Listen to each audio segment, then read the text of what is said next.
There is a language in love that cannot be spoken in words. It lives in the spaces between a glance and a breath, in the way his shoulders soften when you enter the room, in the stillness that gathers around him when your presence brushes against his soul. Most women do not miss these signs because they are inattentive. They miss them because these signs are not part of the love stories we are taught to expect. They do not arrive with grand gestures, with declarations shouted from rooftops, with predictable patterns of pursuit. They arrive quietly, almost shyly, in the realm where psychology and biology meet. They move in the silent territory of the nervous system, in places that the conscious mind can barely translate. Carl Jung observed that when a man truly falls in love, he does not merely idealize a woman. He begins to recognize pieces of himself in her. These are not fantasies or projections of perfection. They are fragments of his forgotten self, the part Jung called the Anima, the inner feminine that resides within every man. When she appears in his life embodied in another, it is as if the air shifts. He is drawn toward her with a magnetic pull that is both irresistible and unsettling. Love in this form is not just desire, it is a mirror. And in that mirror, he sees the man he could be, the man he fears he is not, the man he has been hiding from all along. This recognition is not gentle. It awakens longing, yes, but it also stirs fear. To love deeply is to stand on the edge of oneself, to risk the collapse of the familiar walls that have kept the heart safe. The body feels this before the mind does. The nervous system begins to shift. Defenses that have stood for years begin to soften, almost imperceptibly. A man who has always been in control might find himself hesitating, pausing in the middle of a sentence, breathing a little deeper when she is near. Joe Dispenza calls this emotional coherence, the alignment of heart and brain into a rhythm that the body instinctively follows, even if the mind resists. Real love destabilizes the ego. It is not always graceful. Sometimes it makes him clumsy, uncertain, slower to speak. He may seem distracted, even withdrawn, as if he is wrestling with something invisible. And in truth he is. He is negotiating the terms of a new inner order. The man who has lived from his head now feels an insistent call from the heart. The man who has trusted logic finds himself listening for a deeper, quieter voice. The man who has built his life around control begins to experience the sacred disorder of love. The signs of this are not always the ones we look for. They are not about how quickly he texts back, how often he compliments you, or how many romantic plans he makes. They are found in the way his body begins to seek coherence around you, in the way his gaze lingers a fraction longer, as if memorizing you without realizing it, in the subtle shift of his breathing when you speak, in the way his presence, even in silence, begins to feel different. What you are about to hear are not simply behaviors to watch for, but internal signatures, emotional, neurological, and symbolic, of a man whose soul is being rearranged by love. These signs live beneath the surface, where instinct meets emotion, where the unconscious whispers its truth before the mind can give it shape. And once you know how to see them, you will never again confuse love with anything less.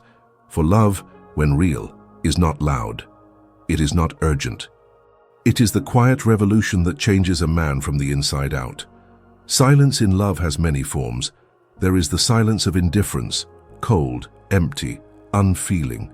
And then there is the silence that hums with intensity, the kind that carries more weight than words could ever hold. It is this second kind of silence that often confuses women the most, because on the surface it looks like distance.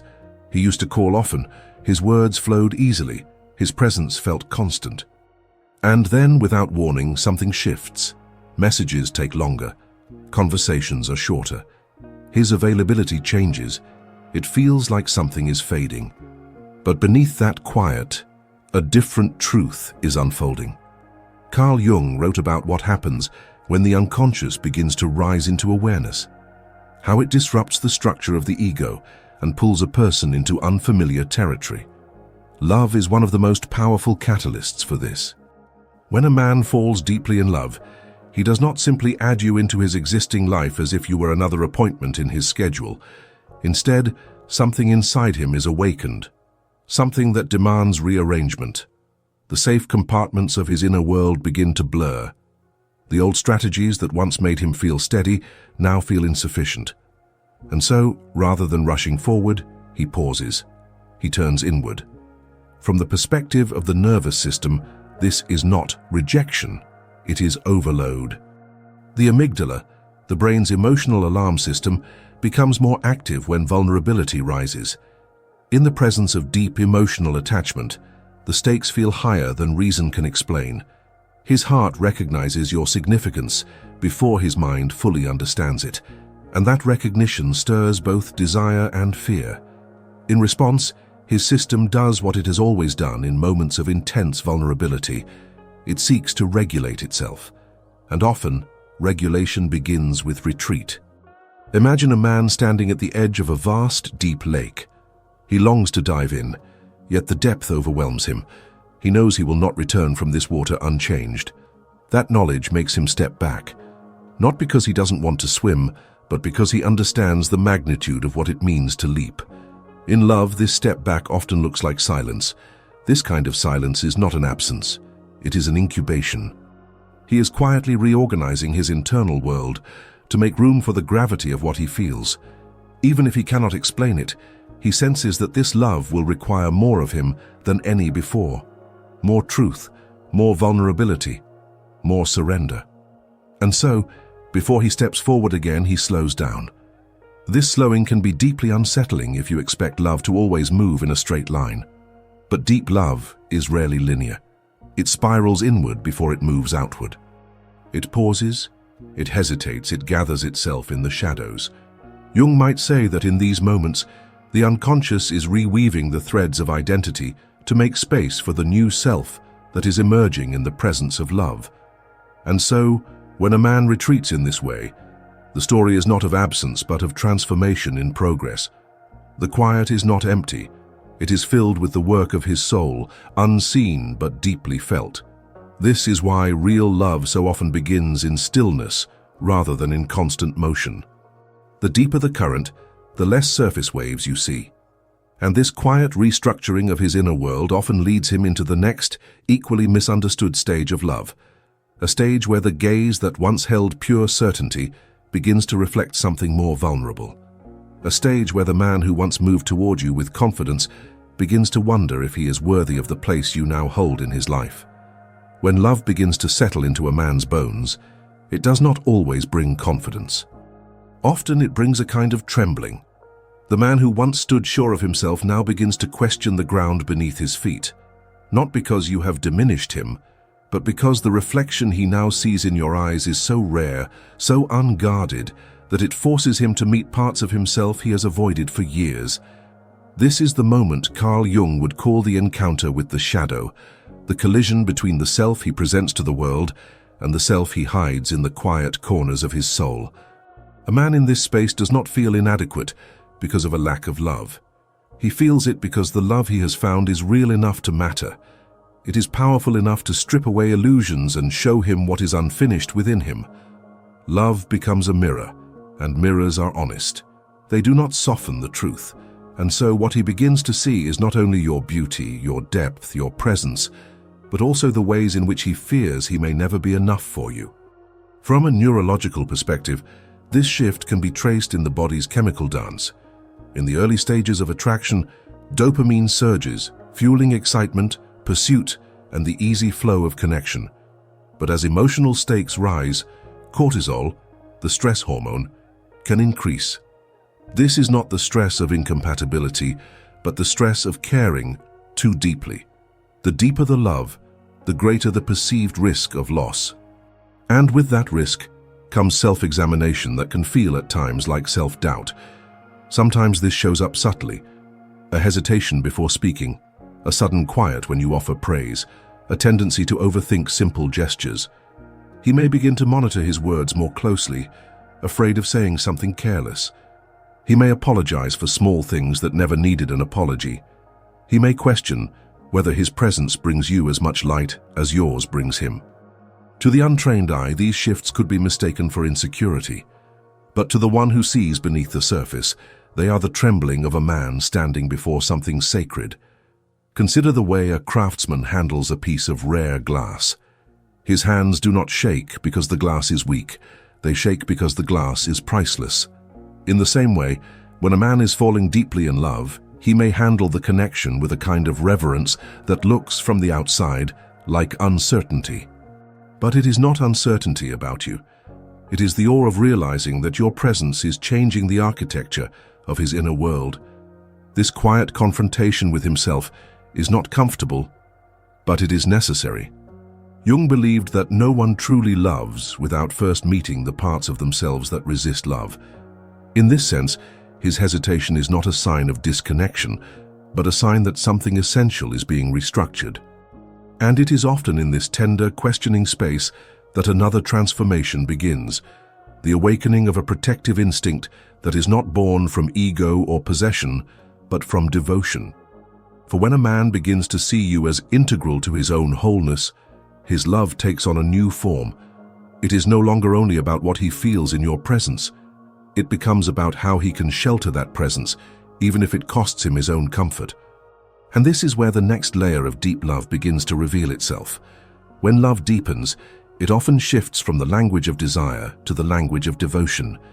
In the early stages, attraction may express itself through pursuit, playfulness, and the thrill of being seen. But as the bond matures, a quieter force emerges, the instinct to protect. And this protection is not only about shielding you from the external world. It is about safeguarding the atmosphere you live in, the subtle balance of your emotional space, the inner sanctuary where your spirit rests. Carl Jung would describe this as the rise of an archetype, the inner guardian. It is not the same as the hero or the savior, roles driven by ego and performance. The inner guardian does not need to be seen. It acts from a deeper center, where love becomes responsibility, where affection becomes stewardship. For a man in love, this is not a conscious strategy. It is a reflex, a shift in the axis of his being where your well-being becomes woven into his own. Neuroscience offers a parallel truth. Oxytocin, the bonding hormone, increases as emotional connection strengthens. This neurochemical shift subtly rewires the brain's reward system. Suddenly, his sense of satisfaction is linked to your state of peace. Your calm becomes his calm. Your distress disrupts him in ways he cannot ignore. This is not dependency. It is attunement, the natural resonance of two emotional systems that have begun to orbit each other. In practice, this may look deceptively small. He may choose not to share certain worries, not because he wishes to hide them, but because he wants to preserve your quiet. He may hold his tongue in moments of conflict, not out of avoidance, but to keep the conversation from tearing at the delicate threads of safety between you. He may even set aside his own preferences when he senses they would unsettle your equilibrium. To the outside world, these gestures might be invisible. But for him, they are the quiet vows of love in action. This is not martyrdom, nor the erasure of self. It is the instinctive way love reshapes priorities. A man in this space is not trying to impress you with sacrifice. He is trying to create a space where you can exhale without fear, where you can return to yourself after the noise of the day without having to armor your heart. In his mind, this is not an extra effort. It is simply the way love lives in him now. Such devotion can be misunderstood in a world that celebrates the loud and the obvious. But here the proof of love is found in the absence of disturbance, in the way he moves around your inner life like one walking through sacred ground. He knows that some parts of you bloom only in peace, and his love becomes the quiet gardener that guards that bloom. And it is from this deep attunement, this desire to honor what is most essential in you, that another, equally telling sign of love arises. Because when a man's heart has truly bonded, his attention changes. His mind begins to catalogue the smallest fragments of who you are. Details you have long forgotten begin to live in him, as if they were his own memories. And this remembering is not a conscious effort. It is the imprint of significance, the way the soul holds on to what it knows it cannot afford to lose. There is a certain way the mind behaves when someone becomes essential to our inner life. It sharpens. It begins to notice with an almost reverent precision. The smallest fragments of your presence, a phrase you spoke in passing, the tone you used when you told a story, the way your hand lingered on a cup before setting it down, begin to take root in him. Not because he is trying to memorize them, but because his nervous system has decided that you matter. The human brain receives an overwhelming flood of information every second, more than it could ever consciously process. To survive, it filters, discards, ignores. But when someone becomes emotionally significant, this filtering changes. The reticular activating system, a kind of neurological gatekeeper, starts to prioritize anything connected to that person. Your voice becomes a signal worth amplifying. Your gestures become events worth storing. Your expressions, even the fleeting ones, are marked for memory. This is not obsession, it is emotional encoding. His hippocampus, the brain's memory center, becomes more active in moments that involve you. Your presence leaves a deeper imprint because it is paired with emotional weight. This is why he might remember a story you told once, months ago, even when you can barely recall it yourself. It is why he may notice subtle changes in your tone before you are even aware of them. It is why he might bring up a small, seemingly insignificant moment as if it were a treasure. Carl Jung might say that the self has recognized its mirror, that the soul on some level knows when it has encountered a reflection too important to overlook. And so, his psyche begins to store you in layers, not just as a person he knows, but as a presence woven into his internal world. When a man loves in this way, even his silences are filled with you. He may look distracted, lost in thought, but often he is revisiting something you said, replaying a moment that made him feel seen. These memories are not filed away like facts in a cabinet. They live in him like seeds, each carrying a trace of your essence. This is why a man deeply in love will remember the smallest things without effort. It is not a performance. It is the natural result of having been moved. And this quiet remembering does more than mark the past. It begins to shape the future. Because as these fragments of you accumulate within him, they start to influence how he imagines what lies ahead. They become threads in the map of his decisions, silent companions in the choices he makes. And it is in this forward-looking gaze, often unspoken, often felt more than declared, that another unmistakable sign of love emerges. A man whose life once moved according to his own solitary rhythm begins to sense an emptiness in any vision of the future that does not include you. It is not dependency. It is orientation. The internal compass has found a new true north, and without you in the horizon, the map feels incomplete. There comes a moment in love when the mind can no longer imagine its future as it once did. The solitary path, once so clear, begins to blur. What once felt like freedom now feels strangely hollow when you are not part of the vision. This is not a conscious decision he makes one morning. It is a gradual realization, born from countless small moments when the thought of tomorrow quietly rearranges itself around you. In the beginning, his plans may have been entirely self-contained. Where to live, where to travel, what to pursue, they were shaped by the rhythm of a single life. But as love deepens, the very framework of those plans begins to shift. It is not that he abandons his dreams. Rather, the dreams themselves begin to look incomplete unless you are somehow woven into them. A career move once imagined as a solitary leap now feels like something to discuss with you. A trip he once saw as a personal escape now feels as if it would be empty without sharing it. Even the idea of home changes, no longer just a space for him, but a place that must somehow hold your presence. Carl Jung might say that this is the psyche reorienting itself toward a relational axis, the understanding that meaning is now shared. And in this reorientation, his emotional compass begins to recalibrate. The unconscious begins to whisper that a life lived without you is not only less joyful but somehow less true. Neuroscience offers its own perspective. Joe Dispenza speaks of coherence between the heart and the brain, that when emotional significance aligns with deep feeling, it creates a sense of truth that resists contradiction. When a man reaches this stage, a future without you feels incoherent, even if he cannot logically explain why. His choices start to bend in subtle ways toward a horizon where you are present. He may delay decisions, reconsider moves, or quietly shift priorities, not from fear of losing you, but from a sense that his life is now anchored to a shared gravitational field. This is not dependency. It is not the loss of self. It is the recognition that love has altered the landscape of his inner world. His identity, once built entirely on individual terms, now includes a relational truth that feels just as essential as his own heartbeat. The future, without you in it, feels like a story missing its center. And when a man arrives at this place, he is no longer simply in love, he is being transformed by love. It is not about possession or permanence. It is about an internal knowing that the soul has found a mirror it cannot unknow. And it is in this space where the individual and the shared life begin to merge that the deeper work of love begins, the reshaping of the self, the redefinition of what it means to move through the world.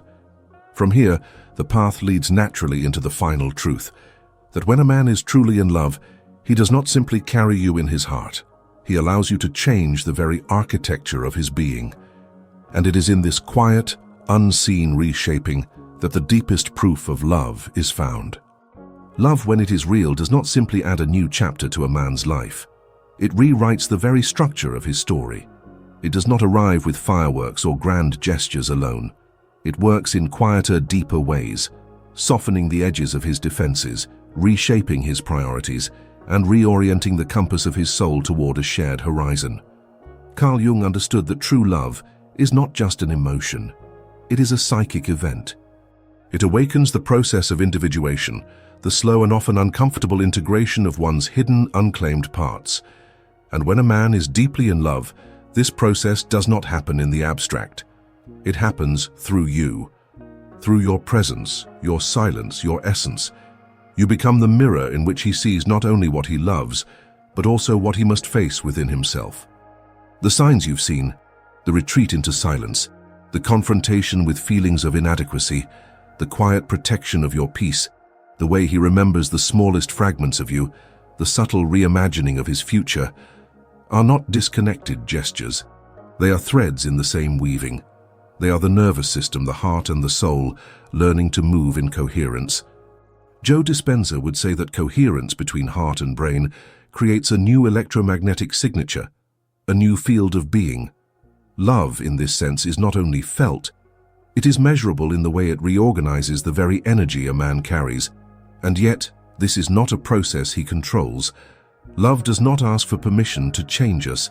It moves in its own time, in its own way, rearranging the architecture of our inner world until we can no longer return to who we were before. That is why the proof of love is rarely loud. It is more often found in the way a man's gaze lingers, in the hesitation before he speaks, in the care with which he holds your presence as if it were a rare and unrepeatable gift. Neville Goddard taught that what we impress upon consciousness must eventually take form in the world. In this light, love is not about manifesting another person into your life. It is about recognizing the reflections of your own depth, your own worth, in the ways another human being begins to change in your presence. When his energy grows quieter around you, when his decisions bend toward you, when his soul feels at home in your nearness, you are witnessing not performance but transformation. So perhaps the question is not, does he love me, but rather, can I feel the coherence in the way he loves me? Real love lives in that coherence, in the alignment between his inner world and the way he moves in yours. It is found not only in what he says, but in the way his being now seems to lean toward you, as if drawn by a gravity neither of you chose, yet both of you recognize. Because when a man is truly in love, he is not simply adding you to his life. He is building a new life in which you are already a part of its foundation, and that kind of love does not fade. It evolves, it deepens, it reshapes the soul until it can no longer remember the shape it had before you.